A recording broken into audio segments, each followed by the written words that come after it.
An Auto Repair, 2550 Hickory Avenue in Metairie.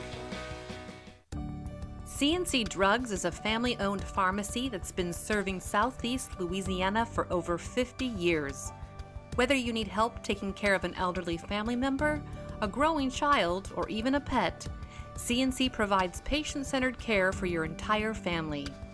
C&C Drugs, large enough to serve you, small enough to know you. Locations in Mandeville and Araby.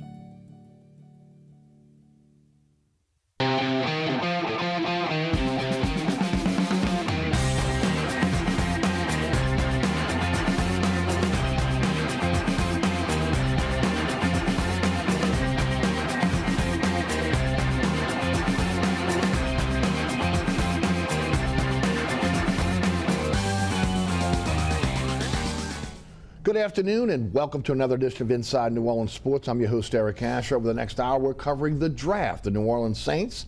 And of course, again, all that entails over the next 3 days.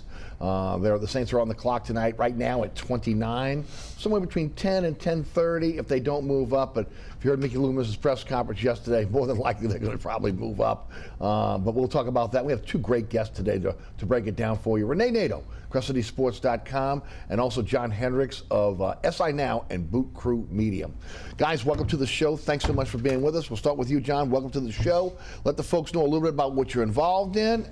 And, of course, I believe social media is up on the screen right now for you. Go ahead. Awesome. Appreciate you having me as always. It's a pleasure to be back here. So John Hendrix, Saints News Network on Sports Illustrated, Fan Nation, and obviously on Boot Crew, do a lot of video work, covered the Saints about 10 years now. It seems like just yesterday we were talking on radio, doing these shows, and plenty of drafts to cover. So appreciate you having me as always. He's done such a great job in these 10 years, really has. Rene Nadeau, Rene, welcome back, my good friend, and always good to see you. And of course, tell us everything you're involved in with one of the best sites we have in the city when it comes to breaking down sports from high school to college to pros. They cover it all. It's CrestCitySports.com. Tell us about it. I want to say this too. John does a great job. He's going to be one of the guys, sports guys around it for a long, long time. I agree. CrestCitySports.com, and I write about a lot of things: college football, recruiting, Saints, Pelicans, whatever it may be.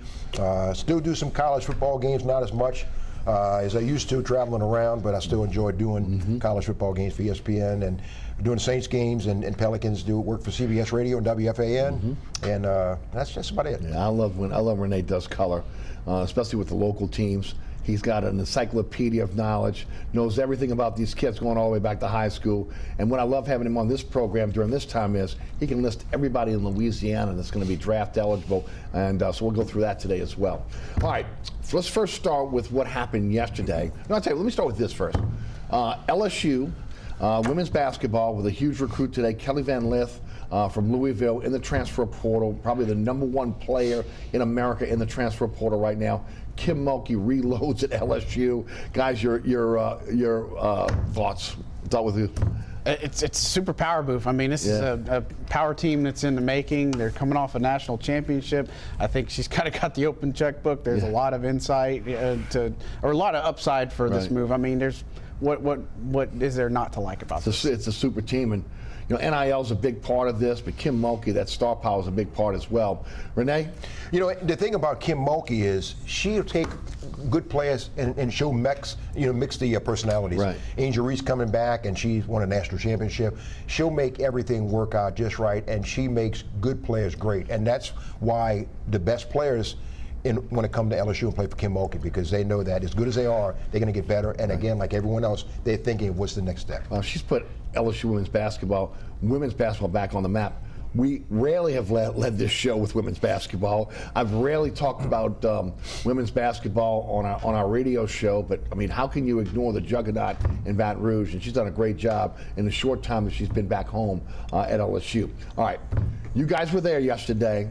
And I watched it online. What I have noticed since Sean Payton has left for Denver, it is a much more relaxed Mickey Loomis. He still gives misinformation and disinformation. We know this is the week of misinformation, right? but I am amazed about how relaxed he is in front of the media now, as opposed to maybe a few years ago, or going back when I first started back in 2002, 2003, and of course when he was with Haslett and of course the Mueller brothers had just moved on. I'll take you first, your thoughts on what he had to say yesterday. I want to get into not trading up in a minute, but just overall. Yeah, look, I think there's a few things to take away from this. I think one of the things that he hit really home on is just kind of Jeff Ireland and the philosophy that he has when it comes to his type of formula he uses to take picks. And there's guys in there's cloud that they really like a lot of times, that they're going to take them, and they're not shy about saying, hey, when you love somebody that much, go up and go get them. And I think that's a great mentality. And I think for that's part of it, it just kind of understanding and just him taking the time to acknowledge the entire scouting staff and just kind of the work that they've done all year round, all the hard work, long hours, all the way they recruit prospects, whether they talk to academic advisors, whether they lean on teachers, whatever the case may be. Alvin Kamara was a place that brought up, does that his status kind of hinder or maybe influence what they're going to draft? And the answer is no, because that's kind of a short-term thing. If he does get suspended under their personal conduct policy, that's a 6-game suspension. Other things like, just because you're set at a certain position, does that hinder you from drafting somebody there? And he cited, the draft where he took Deuce McAllister and he had Ricky Williams on the roster, or the times they've had Teron Armstead and Ryan Ramczyk. So, I mean, there's a lot that was said. They're talking about Cesar Ruiz. The team has made a decision on their 5th-year option. Didn't want to share that and stuff, but that's a lot of slippery slope. But, man, he just had a lot of good things to say overall. Very insightful, very impactful, and got to read the tea leaves and kind of read between the lines, but very, very informative. Yeah. Rene, you've been at a lot of these press conferences. Yeah, I have. It surprised me that we would have 40 minutes. Usually it's like, if you could tell us who you're going to pick, Mickey, we'll all go home real quick, Right. But we would have a long time, and he was very engaging, and I know John was there, and he heard him too. He said, we have 8 picks for now. Yeah. And the other thing that kind of grabbed my attention is the 3 areas he said are the deepest. I asked him, I said, what areas are the deepest in this draft? He said, cornerback, tight end, and quarterback. And the thing is that he basically said this, and this has been a philosophy for so long. You don't wait until you need something. You go out 2 or 3 years from now. So if you're going to get, Alvin Kamara, for example, or Cesar Ruiz, or whoever, if you're looking, maybe they may not be here in a couple of years, you go get somebody now and work them into the system, because when you're desperate, it's not the best time. And I think that really with Jeff Ireland, what he talked about with Jeff Ireland, the philosophy, it all meshes. It's certainly a good unit as a group when they're in on the draft. Everybody's got some input. I thought it was enlightening, and I think that's a lot different than what we've seen in the past, where he's been very, very measured at these press conferences. That's why, again, they've been a little bit shorter, right? You guys were able to continue to ask him questions. He would continue to answer those questions. I want to take the Cesar Ruiz situation first. 5-year option, $14 million is what they're is being bantered about as what he's going to get if they give him that 5-year option. I don't see it. The average that Sportsbook has is about $10 million a year over 4 years. I just think that, again, you're looking at a situation right now with the Saints where you got 2 guards on 1-year deals. So again, I think that becomes a priority there. But I want to get because we're going to get back into guard in a minute, but not trading up or trading up. And that's been the big question that we've been talking about on the radio show this week. His comments were, again, about the fact that if you value a player in your cloud, okay, and you see that player, why not go up and get that player and give up maybe a future pick? He doesn't want to move back because he feels like maybe he's getting a lesser player. I disagree. I want to get your guys' take on it, because I think when you have a player, if you have 5 players in your cloud, let's say again you're 2 picks out or a pick out. You got a team that's maybe 3 or 4 behind you that wants to jump in front of another team to get a player, and then you got the 5 players that are in your cloud, and you're going to get there's maybe going to be 3 of the 4 of those players that may be there. You're not giving up that 3rd, 4th, or 5th round pick, which the Saints have traditionally done. I go back to the fact that's the meat of the draft. Most teams, again, are holding on to those picks because those are the core of your team of future stars that you're going to develop. If you do that, as the Saints have done, where they're giving up these picks to move up, well, then that puts a lot of pressure on undrafted free agency, where they've done well, to try to fill holes. I think you could have gotten away with that during the Breeze era because you were too deep at a lot of positions and maybe didn't need to go out and maybe have a plethora of picks to come in and compete, and maybe those guys end up elsewhere. Now, in the transition, especially with the issues with the salary cap, I think they need to stand pat. And maybe if you're going to trade a pick, you're trading compensatory picks from next year rather than, again, trying to trade this year.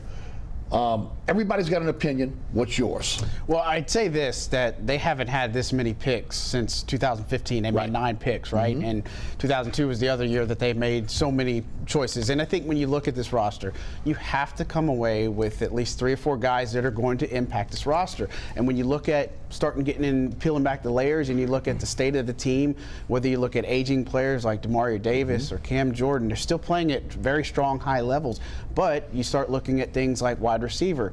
You got 2 guys that are under contract after this year, but everybody else is a free agent in some sort of capacity. So I think when you look at it, I think it's pretty easy to say, okay, you look at defensive tackle. At one point, they had 1 guy on the roster. Now they have a few because they went to free agency, and then they obviously re-signed Malcolm Roach. But, that's a pressing need that the Saints have to have. And you look at the pressure being on this team of, not being in the postseason for 2 years, and they've got their quarterback situation figured out. I think that when you look at these draft picks, that they need to use them because you've got to build behind. You need the next Caden Ellis of the world. You need to have a very big backup plan for Cesar Ruiz. You need to have some of these things in play. You got the Alvin Kamara situation. There's just too many of these variables that I think I'm with you. I expect them to trade up. I wouldn't want to give away too many picks. I think they should come away. Probably 6 would be a comfortable thing. My philosophy would be, hey, I'm trying to get as many compensatory picks as I can because those are the ones that I feel comfortable in trading. Here's the other part of it.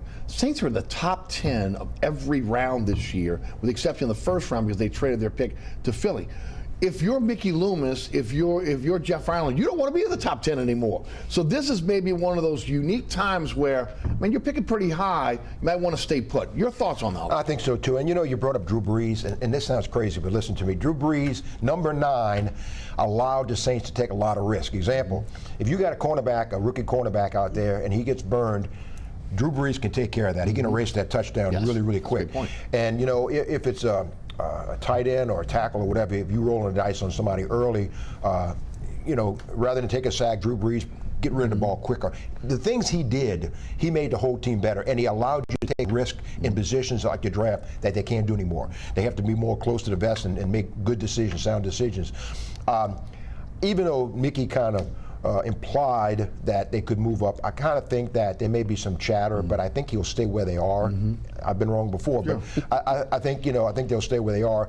They do need defensive linemen. The guys they signed are pieces, but they need a guy who's going to step up and really be a playmaker, somebody that the offense is going to have to game plan against. So they need a guy up front that's going to be a difference maker, not only for this year, but for the next 5 to 6 to 8 years. And I think that's why it's vital that they get somebody good. I think the 8 draft picks, too, like John was saying, you need to have 3 or 4 guys or 5 with the practice squad that's going to come in and, and have an impact in some way, shape, or form. Raheed Shaheed last year, undrafted. And look at the impact he had. And so you got guys, and you know that the Saints are going to really, really go well into undrafted players. So and look at the history, but so that's going to be a big part as well. Rene, because you've done this for so long, he said there's no must on this team. As you look at this roster, do you believe that? No must? There's a few, if not must, like really need. I really, really need. Yeah, like maybe not must, but like I really need this guy. And they need another wide receiver. They need a tight end. Because of the future, you need an interior lineman, you need a defensive tackle, you need a linebacker, and you need a safety, for sure. You need a safety for sure. In the next 2 years, Tyrann Mathieu and Mark May, how much longer they got here? Miles Davis, Cam Jordan. Okay. You buy no must maybe just needs? I think it's needs. But I'd say defensive tackle for me is a must. Right. Me too. I agree. Again, you look at last year. They had got really gashed on the run game, and they didn't get a lot of pressure from the interior. And then you got guys, I mean, just the defensive tackle market was crazy this offseason, way like guys like Deron Payne got paid, and then obviously David Onyemata getting a contract and did Shy Tuttle. Good for them, but for the Saints, they came out with really good free agent deals. They replaced the guys that they essentially lost. Now it's time to get an impact player that can really change the landscape. Not saying to Aaron Donald, I don't know if you have that guy in this draft, but somebody that has the potential to push the pocket and from the interior, help take some pressure off. I mean, you look at the Saints last year, they got 13.5 sacks from their linebackers, just from Caden Ellis and Demario Davis. I mean, this is an area where you need guys like Peyton Turner to really come up and do his thing. You need other guys. I mean, at this point, Carl Granderson is out playing Peyton Turner, your first round pick, and he was undrafted. So I think some of these are, maybe you could say luxury pick, but look, they shouldn't put all their eggs in the Michael Thomas basket. They need a pass catching guy that can complement it. Get Derek Carr the weapons, let the offense cook. Right. Something they have this year that they haven't had in a long time is $14 million to spend post free agency. And I'm interested to see how they play this draft, maybe knowing that I think they need a veteran wide receiver. I think they need a veteran defensive end, and those guys, you know, the veteran defensive ends are costly. Maybe again they need a veteran safety, depending on what happens here with Marcus May, possibly again with a DUI. I want to start with defensive tackle though, because I agree with John that I think that this is a big man draft, and as I mentioned as we open, you got both your guards probably on 1-year deals on the offensive side of the ball. You brought in 2 guys that were former 3rd-round picks in Shepard and Saunders, who had their best years as pros, but still guys that were in rotation with the Jets and Kansas City respectively. I like Mozzie Smith. With the 1st-round pick, if he's there, there are several defensive tackles that could drop there.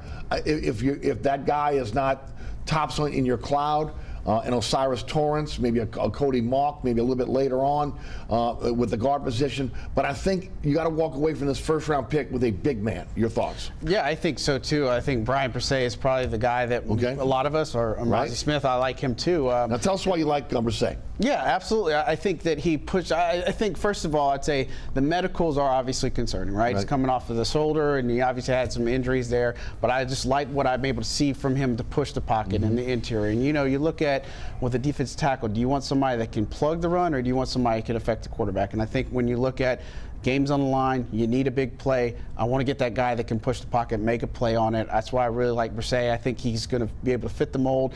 Todd Grantham in the mix. I'm really interested because the dynamic on the defensive line and the offensive line, because Zach Streif's gone now and Ryan Nielsen's gone. So what do the new coaches bring to the table? And obviously Marone works a lot with those interior guys. But look, it is a big man's game, and you can't have too much depth. And I like the depth behind Ruiz and Pete, and Calvin Throckmorton and Lewis Kidd. But look, you got to get some of these big men because are they starters though in this league? Those 2 guys? I think with Throckmorton, you could make some of the argument. Kidd, he needed to put some weight on, and it's one of the things he told me in the offseason, going into this offseason, that they wanted him to put on a little bit of weight to come up because he's getting a little bit pushed around some. But Throckmorton, I mean, he's proven. Now, is he your elite starting? Is he a Jari Evans? No, right?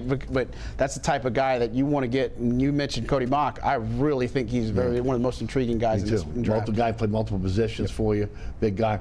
From a former lineman standpoint, you got, I can see him taking a defensive lineman in the 1st round and later on. And the name I'm going to throw out is in later rounds, a guy named Dante Stills. 6'4", 290 out of West Virginia, runs a 4.84. 25 sacks. Defensive tackle? Yes, defensive tackle, and he can slide outside. So he's a guy that, later rounds. But, Mozzie Smith, you talked to him. I'm going to tell you this guy, 6'3", 337, did 34 reps on a bench press, 24 reps on 325, and close grip bench press 550. Okay, he's a monster. He demands double teams, and he moves very, very well. I forgot what his vertical was. He was in the 30s, so he moves very well. Persay is a guy that had the ACL, had a shoulder injury, had a kidney thing, which I've had. So I mean, it's not a big deal. But the thing that really sucked the wind out of Brisset is his 15-year-old sister dying of cancer. That's right. That was the worst. That was a gut punch, and that really put him back more than any injury, and really pushed him back. But I mean, he was the #1 player in the 2020 recruiting class in the nation. He could have played anywhere, but he's got good size, and he has some weight, 6'5", 300 pounds, and he moves very well. Some people believe he's the most disruptive player in the draft in terms of defensive tackle position. Do you buy that? He's one of them. Okay. He's one of them, and he could be a great piece. I tell you, on any team in the NFL, if they drafted him, he would find a role. Right, any team. I'm gonna put you on clock here. They're both there, Smith and Brisset. Brisset. Okay. That's who I picked. Same thing? That's who I took in my mock. Right. One only. Same deal. Yeah. Okay, let's talk offensive line. There's a possibility Osiris Torrance may be there. He may go a little bit earlier. We talked about Cody Mark. Give me your thoughts, and then I'll go to John. Offensive guard. First of all, is that a need in your opinion? Oh yes, it will be. If it's not this year, it will be the next 2 years. I think that Mickey was saying that kind of in his in the press conference, that we don't necessarily are planning just for this year. We're planning for future years as well. He's got 2 guys under 1-year contracts. Cody Mark can play, any guard or tackle. I'm not sure if he can play center. But he in 60 games, I think he gave up 2 sacks. He's a mean guy. He was a walk-on tight end in North Dakota State. Walk-on tight end. So he can run pretty well. Osiris Torrance is a great story. We're going to talk about Louisiana guys. Yes. From St. Helena, 6'5", 347, did not allow a sack in college. Amazing. Not allow a sack at UL 3 years and at Florida. And then in the SEC. Yes, exactly. He was a 2-star guy at St. Helena. He had an offer from Georgia, and he wanted UL well. But I mean, the thing is that this is a feel-good story, and he's a guy that, he's got a little nasty in him, and he's got tremendous size, 6'5", 347. He would be somebody that would be hard to pass up if he was there. I agree. Yeah, and here's the thing we got to remember: Cesar Ruiz and Trevor Penning, just for that matter, they're coming off Lisfranc injuries, so. Yes. The hope is they're going to be ready for training camp. But again, you're going into things where you know what you have with Andres Pete. He took a pay cut, and he's going to be a free agent. They had the void years and all that good stuff.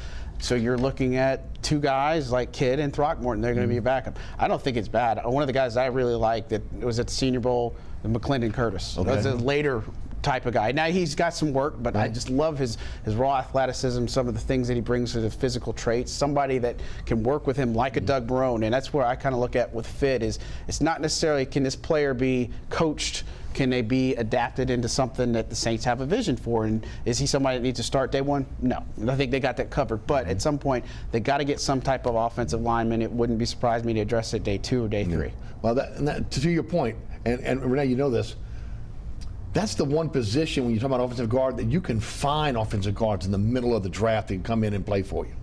And he mentioned McClendon Curtis. Let me tell you about McClendon Curtis. 23% body fat. He's about 6'6", 340, and he deadlifts 775. I mean, he's a monster, and he gets his hands locked on you, and you not going anywhere. He's not a guy to be in the first round, but you can get him later in the draft, and he would be a guy much like an Armstead or somebody that flew under the radar at a small school, Tennessee Chattanooga. Okay, comes in and plays and does a great job. Guys, I'm thinking defensive end post-draft, but you mentioned Peyton Turner, you mentioned Granderson. Are there defensive ends that you think that may fall, and I ask you again, I say fall, to 29 that are worth that pick, in your opinion? I mean, I know people have talked about Lucas Van Ness's potential. I don't see that happening. I don't see him falling there. Myles Murphy might be the one that I see that would be there around 29, possibly. But, I look at it, and, you brought up free agency, and that's something I asked Mickey yesterday about just the fact of their approach. And they said at the beginning they put Post-it notes, they put notes at the top that says, hey, these are some places where if they don't feel like they have the depth in certain areas that they have a kind of a bucket where we're going to address this in free agency. So I could see a pass rusher. Yannick Ngakwe is somebody that I think if you don't do it, they could add him to the rotation. Frank Clark's another one. Clark would be amazing, but I think Ngakwe is my guy. Most of the media members I've talked to, that's their guy. Yeah, I would think it makes sense. And you said $14 million in space. That would make a ton of sense. Right. A couple of guys I think you look for in the draft from the defensive end perspective. Okay. Isaiah Foskey from Notre Dame. Okay. 27 sacks I think he's got this year. And I may say his name wrong. Adebore from Northwestern. I think you said it right, from Northwestern, right? Yeah, Northwestern. He runs a 4.8 4.40. Oh no, he runs a sub 4.5 40. Right. And he's about 280 285. He can go inside or outside. And he's a guy that, again, talk about get a lot for your dollar. I mean, he's a guy that, again, can play inside or out, so you get a lot of value there. Rene, it's about prototype for them, right? Yeah. I mean, they stick with it, don't they? I mean, they got a certain prototype they're looking for, and especially with defensive linemen, and they stick with it. And the thing that he said yesterday, Mickey Loomis, is that character is a big issue. Yeah. And, injuries, which we were talking about per se a second ago, but I mean, injuries will certainly have a red flag for the Saints, as it will with anybody, but character is a really big issue there. They make sure that you fit the criteria and that you fit in with everybody else, and they do not want a bad apple in a bunch, so they do a lot of background checks, and they talk to everybody, janitors at high schools and stuff, to make sure they find everything they need to know about before they invest in this guy. Prototype? Yeah, I think that's a part of it. And so you look at it, I mean, and we always talk to Cam Jordan, he talks about he's the smallest defensive line in the group. And so, I mean, I like what some of that brings to the table. I just don't know if you say that's the way you need to attack this draft. I agree. I just don't see it. And agree. so I think it's worked for a little bit. But again, you look at. But they failed too. Yeah, Marcus Davenport, again, and good Turner for him. can't get off the injury list. And that's crucial for him. And again, Dennis Allen, something that we talked about at the Combine, the biggest thing for Peyton Turner is he's got to be in it day one through the whole entire thing. That's when Marcus Davenport was most successful. Yes. He was there at the start to the finish, and it's no coincidence. So if Turner can't shake the injury bug, which I know he wants to, it's something that they've got to address and put those traits aside. Guys, before we go to break, I want to stay on the defense for a moment. Linebacker. Okay, is that a middle round selection? Are they looking at that? And is there somebody that jumps up in the second round? I don't think they're going first round pick with linebacker. But Rene, is there somebody? Are there players out there that you think fit this scheme, especially with Demario Davis getting older and losing? Caden Ellis to Atlanta. Thank you. Well, Jack Campbell is the first guy that comes up. He's got that Dick Bucket size. 6'4", 250. He won the Buckets Award and 200 tackles, two-time team captain. So he fits all the criteria. That would be a lot. I don't know if you need him enough to take him in the first round. Right. If he fell to the second round, don't know. Yeah. I don't think he will, but if he did, it would be hard to not pass on him or not get him. But he played in the Big Ten, and he's the kind of guy that, boy, I tell you what, he would be a great locker room guy and a team leader, and he would fit perfectly in what the Saints do. Right. For me, it's Drew Sanders. Okay. At 40. That's who I like a lot from Arkansas. You look at Caden Ellis, and one of the things the Saints did, especially going down the stretch last year, is they found a way to work Warner and Caden Ellis in. So they'd bring Warner in first, second down, third down. Caden Ellis is your pass rush specialist. So, Sanders has some work to do in the run game, right? I think, but he can get after the quarterback. He do really good. I like Dorian Williams, too, out of Tulane. I think he's a guy that it's obviously a lot of people have put on the radar, but for me, that guy, if I'm going at 40, I think linebacker is a very underrated need that nobody's really talking about. But you look at the depth behind Warner, and look, let's not kid ourselves. Last year, Warner got hurt in training camp. He had a hamstring. I mean, you got to have durability there, and your best availability or best quality is your availability. And so I got to get somebody that's going to play day one for me. Yeah, I 100% agree. I think you look at Warner, you can't trust him to be healthy. Demario, you never know when you're going to go down the shelf in terms of a pro. They have not utilized Zach Bond as the pass rushing linebacker that he was at Wisconsin, which is still mind blowing. Do you think they do that this year now that they used Ellis in that position last year and it worked? There's a reason why he's not playing. I mean, I think if he grasped the concept and he did all the things that he's supposed to do, he would be playing more. Caden Ellis passed him up. Pete Warner passed him up. there's got to be a reason, and I don't know what that is. Right. But I think he's a square peg in a round hole. Well, I think they're trying. They want him to do something that maybe he wasn't. He's not capable of doing. Able to do. It's not. Right. But he's able to rush the passer. He's proven that.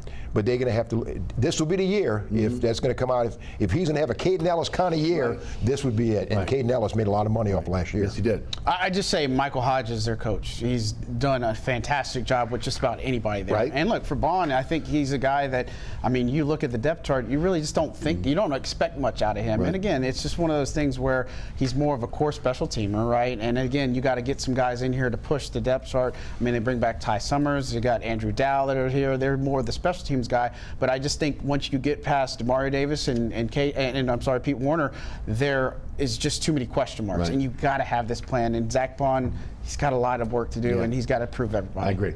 I know my director extraordinaire is going to kill me for asking this next question again because we're over time here. But safety. Is it a need in this draft? Did they have to get a safety? Have to come out of this draft with a safety? Yes, absolutely. And who do you like? Let me see. I'll tell you what. There's a guy out of Georgia. Okay. Cam Smith. 6 interceptions, played in the SEC, Right. good sized kid. His height, I don't know, maybe about 6'2", 200 pounds. Okay. He can play cornerback, safety as well. Ronnie Hickman out of Ohio State. Okay.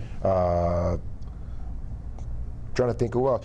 I think those two guys would be guys who would catch my attention. Okay. And especially Cam Smith, he can play corner or safety.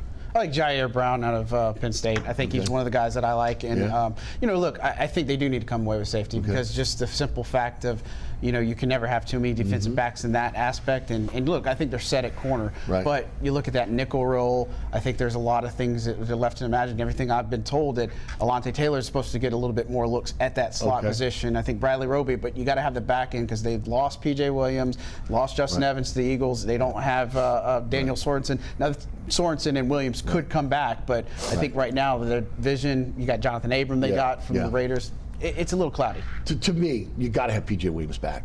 He is the most underrated player in that defensive backfield. He's a sure tackler. He plays multiple positions for you. He's had a series of one-year deals, right? Hopefully they bring him back. All right. You're watching Inside New Orleans Sports. You can hear from our underwriters. We come back. We're going to jump on the offensive side of the ball. And, of course, we'll talk about the quarterbacks as well. Also get into, again, post-draft free agency. And Rene's going to do what he normally does on this program. He's going to go through the Louisiana kids that may be drafted. And, of course, there's a lot of kids out there that, again, have Louisiana ties that have a chance to be drafted in this draft. We'll go through that as well. You're watching Inside New Orleans Sports. Our guest today, Rene Nadeau, and also John Hendrix. We'll be right back.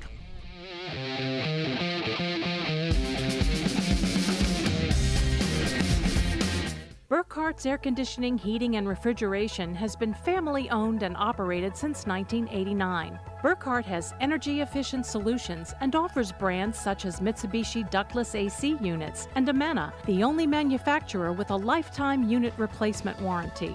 Burkhart's offers maintenance bundle packages that include servicing your AC, generator, and tankless water heater.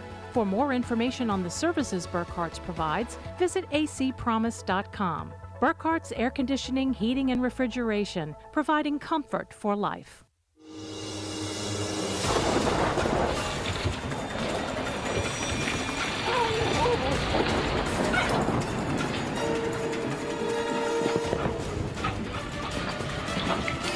Experiencing rough weather with a bad roof can be a nightmare. It doesn't have to be. Suburban Roofing, because when it comes to roofing, there is a difference. Located at 3701 Iberville Street in Mid-City is Katie's Restaurant and Bar. Open 7 days a week, Katie's offers daily specials for lunch, dinner, and Sunday brunch. Serving New Orleans cuisine such as fried shrimp platters, grilled redfish, and a fully stocked bar. And don't forget about our expanded event seating and local entertainment. Featured on the Best of Food Network's diners, drive-ins, and dives, Katie's Restaurant and Bar. Welcome back to Inside New Orleans Sports. I'm your host, Eric Asher. Rene Nadeau, CrescentCitySports.com. John Hendrix of Boot Crew Media, and also SI Now are our guests. All right, guys, let's talk about the offensive side of the ball. Let's start at the tight end position, because some people believe that tight end may be a position that they draft at 29. Some people are talking about Mayer, the kid out of Notre Dame. Some are talking about Darnell Washington, the kid out of the massive kid out of Georgia. I throw it to you first. My guy that would fall, I don't think it's happening, is Dalton Kincaid. I really do like him. Now, I'd say just on the subject of tight end, so they re-signed Juwan Johnson. You obviously have Adam Troutman in a contract year. And then you look after that, kind of see, maybe you're saying Lucas Kroll. Now, the thing is to watch is obviously what happens with Taysom Hill. Saints have said that they have a better understanding of how to use him going forward. Now, whether that's at the tight end spot, whether it's just QB powers, whatever the case may be, I think there's a lot of ways to look at it. I think if you look at day one, if Kincaid falls, I like that. I don't think he's going to make it past Green Bay, personally. Sam Laporta would be a guy that I look on day two. I think there's a very, and he touched on it earlier, and something Mickey said, tight end's pretty rich. You can go into day two, even day three, and there's some even undrafted guys that you can come away with a really good tight end. And look, they were very interested in Foster Moreau before everything happened, and wish him well, obviously. And I still don't think that's something that's off the table, but I think there are a ton of options in this draft to get it every single day. See, I think also that's another position where, you know, it is Carr's security blanket, right? That's been proven that maybe you're looking at a veteran in post-draft free agency, or maybe a trade to be bring in a veteran instead of having another rookie. And is this an indictment on Troutman and his lack of development at this point to be looking at maybe another tight end a few years later? It certainly is, and I mean the fact that he was passed up on the depth chart. But every tight end, almost every tight end has a wart of some kind. I mean, either they're a good receiver but not a good blocker, good blocker, not a great receiver. I mentioned Dalton Kincaid. Dalton Kincaid reminds me of George Kittle. And I think he's an all-time leading receiver as a tight end in college football. 175 catches, over 2,600 yards, 35 touchdowns. He's a great receiver, and he can block pretty good. You know, you look at Mayer's another one out of Notre Dame, is a guy who I like a lot, and I've liked him. And if they liked the tight end, I think he would fall to 29. I don't know. Dalton Kincaid or Meyer, don't think they would fall that far. If they did, I think he'd be in that little cloud group that they talked about as a possibility of picking. Talk about Washington from Georgia. He needs to work on his receiving skills. He's a dynamite blocker, and he's a great athlete. And I think he got a lot to work with. He's a nice clay piece that you can mold, but he's still not the polished receiver, and running away from coverage, he's got to work on that a little bit. Is he worth 29th pick? Yeah, he is. But I mean, he's still got some work to do. He is a big physical guy, and you see him, he's almost intimidating as a tight end. But he is not quite the receiver.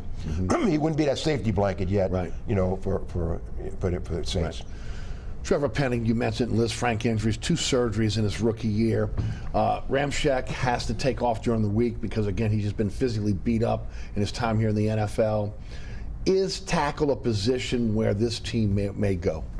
I don't see it too much, not especially early. I think when you look at it, with Trevor Penning, he is coming off the Liz Frank injury. Obviously, you still have James Hurst there. They love James Hurst. And the thing is, I think one of the things we talk about guard is there is a scenario where Penning can get to where he needs to be. He could be this team starting left tackle, and you could slide Hurst over to left guard. I think that's something that very much could happen. Now, it's going to take a while before that to take shape just because of Penning's status.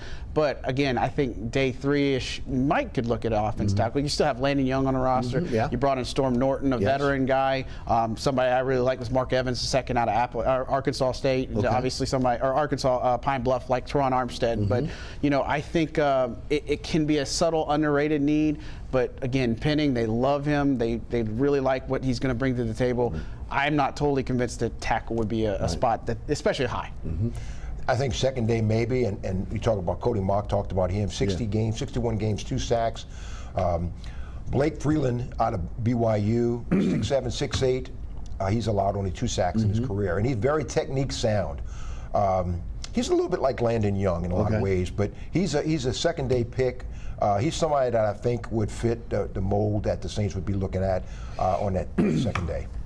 There's some running backs that I love. I just think this is a draft that's got just a plethora of running backs. We all love Tajay Spears. I love Charbonnet out of UCLA as well. Jahmyr Gibbs in the second round, if he's there, I don't know how you pass him up.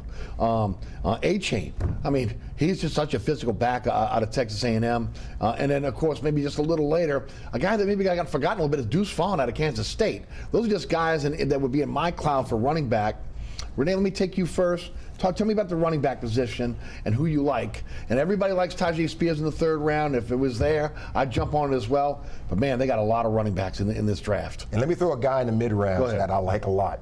UAB, Dwayne McBride, 1,700 yards. Oh, he can play. And the scouts know about him. Boy, I tell you what, if the Saints had a shot at him in the mid-rounds, I would jump on that. Yeah. Devon A-Chain, 4.24, 40. And he's a 10-100 meters. He rushed for over 1,100 yards in the SEC last year. Right. So he's not just a little speed back. And he's running through people too. He's running through people, and he's 188 pounds. He's not really big, but he's got he's a home run hitter. Right. Jahmyr Gibbs you talked about. Charbonnet reminds me a lot of Deuce McAllister. Just style, size, everything, and he can run, and he's got pretty good speed, 4.55. Charbonnet used to play at Michigan. He transferred to UCLA. And he can do a lot of things. He's a good blocker, too. And that's going to be a main thing that if they get a running back, he has to block. Right. And, that's one thing with Tyjae. Tyjae's good. I don't know if his blocking is his strong suit.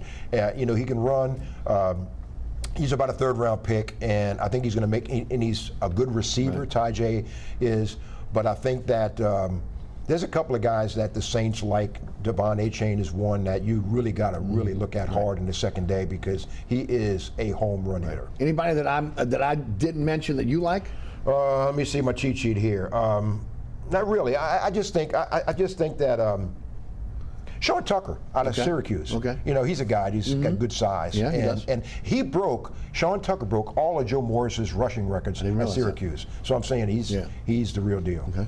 Few underrated guys, I think, for me. Eric Gray from Oklahoma is one of them. Kenyon McIntosh from Georgia, and then Roschon Johnson. We talk about Bijan Robinson, but Roschon Johnson for me is that guy that could come into this situation and do a lot of things. And look, I think one of the things that I think about when the running back spot is I go back to the combine when we talked to Mickey. He likes those middle rounds for a running back. The Saints have wanted to draft a running back the past couple of years. Problem is that the grades haven't matched up with where they felt like they could get better value at a certain other position. But look, I really feel like this has got a very rich running back class that not many people are talking about.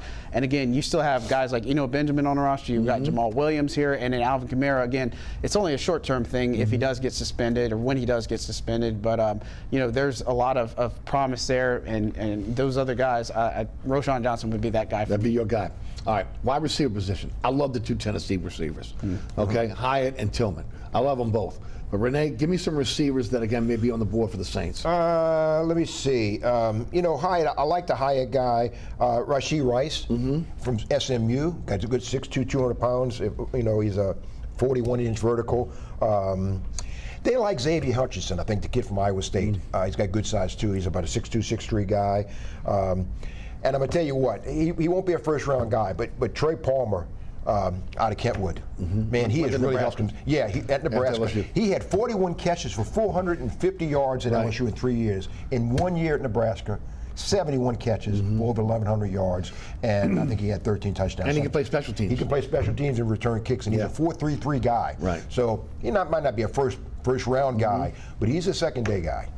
For me, my guy would be A.T. Perry from Wake Forest. He's a possession guy. He's got some work to do because he's had some drops and stuff. But I love where Cody Burns could work with him. But he would come in. I think he set the world on fire with Wake Forest. He'd be somebody I'd absolutely go pretty much at 71 is where I would take him. Tank Dell from Houston is another guy I'd look at. I'd obviously look at Xavier Hutchinson from Iowa State. And look, I'll tell you too, as I was at the HBCU Combine, somebody that won't probably get drafted, but somebody on the undrafted side that really caught my eye was Xavier Smith from Florida A&M. They've got some real studs out there in the HBCU world that could probably make this an undrafted. And you talk about guys like Rashid Shaheed last year. That's one of the guys that I will not be surprised that makes an NFL roster just based on what he does. I think quarterback is a need because you've got Carr here, you've got Winston on a 1-year deal. If we take Mickey Loomis at his word, you're always looking forward, but next year's a really good a quarterback class, and with the needs with the big men and other positions, I don't know if you go quarterback. I like Dorian Thomas-Robinson from UCLA, and maybe late Stetson Bennett from Georgia. Rene, who do you have? What's some quarterbacks that might be there, middle rounds, and maybe the Saints? There was some people talking about Tyler McKee from Stanford. That might take a flyer on. Taylor McKee is a guy, good size too, 6'6", and he's very smart. Stanford. Jake Hayner's a guy like out of Fresno who reminds me a little bit of Bailey Zappi, who was really what fun he was for the Patriots. Max Duggan is a guy who won the O'Brien Award. He won the O'Brien Award. He won the Johnny Unitas Award. He's tough. He's got a lot of moxie. He reminds me of Andy Dalton. Played at TCU, very tough. And he doesn't make the same mistake twice. And I think Max Duggan has really helped himself a lot in the offseason and workouts and things like that. But he's got good size, about 6'2", 205. He can move around. You know, he's not a true running threat, but he can move. He's a mobile guy, if you will.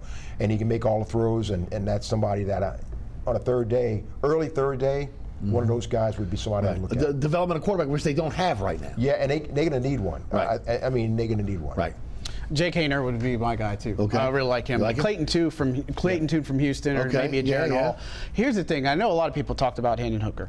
I don't think he makes it to 29. That's one of the biggest wild cards. But for me, I would just don't think that's. But if smart. he's there, would you take him? I wouldn't. I don't think so. I just think the needs are so great other places. Yeah. And the only way I would take him is if there's a vision that you might trade Jameis Winston, because he'll come in and do exceptional in training camp and then do extremely well in the preseason, and you trade him. I just think they have the best insurance policy possible right now. You're not worried about replacing Derek Carr. He's at least a 3-year guy for you. I don't think there's any type of quarterback controversy. There's other pressing needs that I just, no. Okay.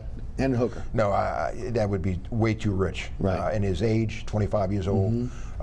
You need somebody that with, again, not this year, but 2024, you need somebody to start getting some reps as a backup. Right.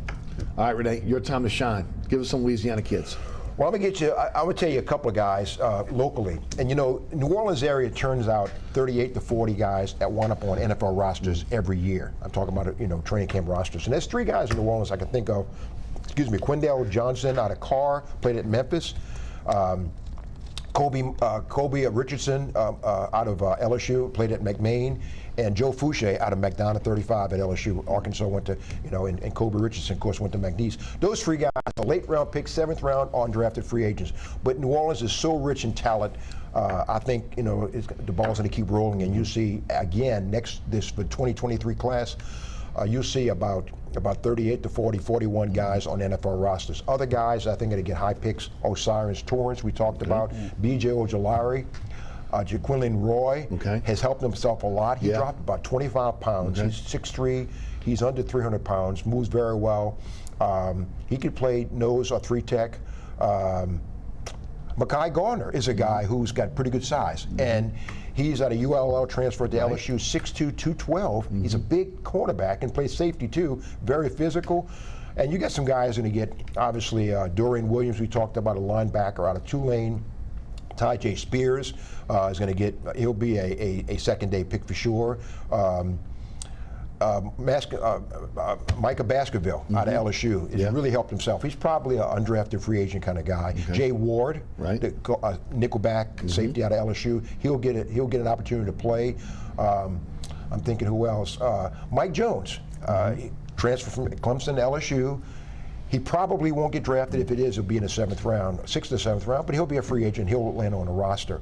And that's some of the guys. I'm trying to think. LSU wide receiver. Butte. Oh, Butte, my goodness, thank you. So well, he's easy to forget now, right? Yeah, he's easy to forget. And at one time, he was a first-round pick, and he's fallen to 3rd or 4th, and this is really going to, he's taken a big hit. And Jeray Jenkins is another one, by the way, who's going to get, he's such got good size, but Kayshawn is going to be a 3rd or 4th or 5th round pick. And he's still got good speed and everything, but he had one big year at LSU, and that was it. And it's easy to forget. I mean, at one time he was a featured guy. Come on, he was. Nick Anderson. Nick Anderson, undrafted free agent, and he's the kind of guy that probably could wind up on the practice squad if he does well in special teams, which I think he would. He's a guy who could stick, and he could be a guy that you'd hear if he came with a Saints team. He could be another Raheed Shaheed kind of guy that you don't know who he is when the season starts, but before the end of the year you do. Any other Tulane players that may be drafted or undrafted? Deuce Watts maybe, wide receiver is a guy that probably could get a look-see.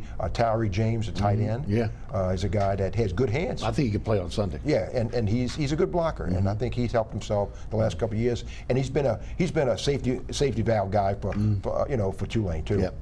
How about you? You got any Louisiana guys out there that maybe you've been kind of looking at? I don't know if there's anybody left. I'm just kidding. Andre Jones. I'm kind of the ULA fan. I mean, it's unfortunate I have the wide receiver there, but Andre Jones, the defensive end, would be one of the guys that I think about. Just look at, and also just some of the HBCU stuff. I mean, give us some because you were there. Yeah, and it's not necessarily Louisiana, but I think like wide receiver J.J. Holloman from Tennessee State is one that could look at. Ja'Cory Rankin, Mississippi Valley State. I mean, everybody know who Jerry Rice is. Yes. Mississippi Valley State is one of the big ones. As far as other ones go, I think that's the main cloud. I don't expect a ton of them. Isaiah Land obviously is a really a big one too on the defensive side. But look, Bethune Cooks, Kamari Everett at tight end. That'd be another one that I'd look at too. Michael Jefferson, a wide receiver at ULL. Okay. And B.J. Thompson out of Stephen F. Austin, 6'5", 240. Has 24, 25 sacks in 2 years. He's an outside linebacker kind of guy. But out of Stephen F. Austin, he's a guy. And I do like Isaiah Land, man. He's last 2 years, 25 sacks.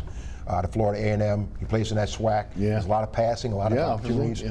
And Nick Hampton is a guy, outside linebacker out of Appalachian State, runs very, very well, and he's a guy that could hook on as a special teams guy. Right. They had drafted Jackson last year from Appalachia, is that right? Yeah. I think so, I believe so. I want to get to post-draft free agency, but I want to talk about the top of the draft and where you think the quarterback's going to go, and I'll take you first. There's a lot of misinformation this week. Levitt's moving to the top of the draft. I'm not buying what they're selling, but go ahead. I think the quarterbacks will go really quickly. Okay. Obviously. How do you think the top of the draft goes? Look, I don't think you go past Bryce Young. I think so all Young's those. number one? Yeah, I think that's probably where Levis. I just don't know. I think he just had such a bad year. I don't think that's also when he was his last year at Kentucky that it's all his. It's not all on him, right? And it's just the way board's gonna fall. I think it's pretty. I think the only wild card is where does Hendon Hooker fall? Okay. Is he a first rounder? Because there's been tons of information why he put out a video where he's doing things on the field. He's expected to be ready. I think that's the only wild card. But most of the guys, whether it's Young, Stroud, Levis, those are all the guys that you expect. You think it's Young, Stroud, and then I'd say probably Levis. Levis coming out? Yeah. I think, and it goes to show my age, I think back on Jim Plunkett, Dan Pastorini, Archie Manning, back in the day, back in '70. Right.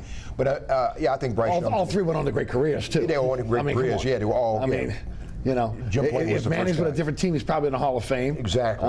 Did Plunkett ever make the Hall of Fame? No, I don't think so. No, Never he did not. And he Super Bowl champion. Super Bowl champion, right? With the Raiders. Right. But Bryce Young, I think, certainly, and C.J. Stroud and Levis has really helped himself. And I think he's better. People, for some reason, questioning him. I just don't think he's the number one overall pick. No, he's not the one overall pick, but he could be a solid quarterback. Right. How about Anthony Richardson, guys? He's a guy that. I mean, some people are going crazy because of his athletic ability. Some people believe that he's a project quarterback. And I'm drawing a blank. What's the guy who went to the Bears from North Carolina? Mitchell. Or Trubisky. Mitchell Trubisky. Okay. I don't think he's going to be Mitchell Trubisky. Okay. But Anthony Richardson has so much to work with. And he's got the speed and everything else. He can make the throws, but he's very erratic, and he's inconsistent. And it's a lot to invest in somebody that you're really not sure how good they can be. A lot of potential's there. Right. There's been a lot of Mitchell Trubisky had a lot of potential too. Yes. And Hendon Hooker. I'm not sure if he will go in the first round. I don't know why. I might be wrong about that. If he's there at 40. No. Okay. Yes, tell me about Richardson. Well, I think with Richardson, the thing is he's got to find the right pairing. And I think the biggest thing to remember with quarterbacks is this is you got to do it and show me right away. He's not going to do that, right? And I mean, look at the Falcons, Desmond Ridder. I mean, they say they're committed to him, but they got Taylor Heineke now on the roster as well. And I just think it's such a quick look at Zach Wilson. All these quarterbacks that you have a vision for, they're going to be your guy, and then you see how they play, and they're just not that. I think you're putting Richardson in a situation where he's drafted too high, you expect him to start, he's going to be set up to fail. Right. Guys, we got about 4 minutes. I got about 3 minutes just to get into this. And a lot of this has to do with what they do in the draft. But they have $14 million post-draft which is something we haven't seen for a long time. That gives them an opportunity to go and be able to do plug and play with some veterans. Just a couple guys that you think that they may be looking at post-draft. I mean, I said defensive end, Yannick Ngakoue is probably the one. And again, look at Frank Clark. I just think his price tag is going to be a little bit higher, but Ngakoue is a guy that can affect the passer. I mean, you look at the tight end groups. I mean, there's some veterans, but most of them are that 30 and over group, which means they could still be effective. I think defensive tackles are where to look at. Linebacker would be an area you could to kind of address it. But as you start looking at some of these positions, there's just some that you're like, maybe you look at them, they're kind of more on the aging side. Wide receivers another spot. Yeah, I think defensive end, wide receiver, maybe tight end. Yeah, absolutely. Defensive end, wide receiver, 1A, 1B. Right. And I think you may not bring in maybe a high price guy, but somebody in a safety spot. Yeah. Because again, 2 years from now, you don't know what you're going to have there. And I think they'll draft someone, but to pair him with a young, maybe a guy in the NFL, maybe 4 years, 5 years in league, and bring him in as safety, somebody who we think has a lot of potential. Yeah. Okay, last question. Saints move up in the first round tonight? No, I don't think. I think they need, I think there's some discussion. I think they need all their picks. I think at some point during the draft, I think they could move. I really do. It could be in the third round. Sure. I wouldn't be surprised for that. But that's not as costly as moving up in the first. It's a little rich for your blood if you move in the first round. But moving up in the third round or something like that, I think that's something that could happen. And I think wheels were rolling with Mickey yesterday. Yeah. He kind of made it sound like there's something in the works. It's either that or he's throwing out their smoke like he always does. But we know what they do. Can they help the final word? Can they help themselves? That's the biggest thing. Now, Mickey said yesterday, they don't have the ammo to move up in that top half. So I think once you start getting in that 18 to 20 range, that's where they could move up. Do I think it might happen? I think based off of the needs and the board and the way the things are going to run, I mean, there's going to be shocks tonight. There's going to be players that you're like, well, I didn't see that coming, all that stuff that happens. But I think they can stand pat at 29. They're not going to trade back. They might trade. If they trade up, it's only going to be a couple spots because they're like, okay, we can't help ourselves.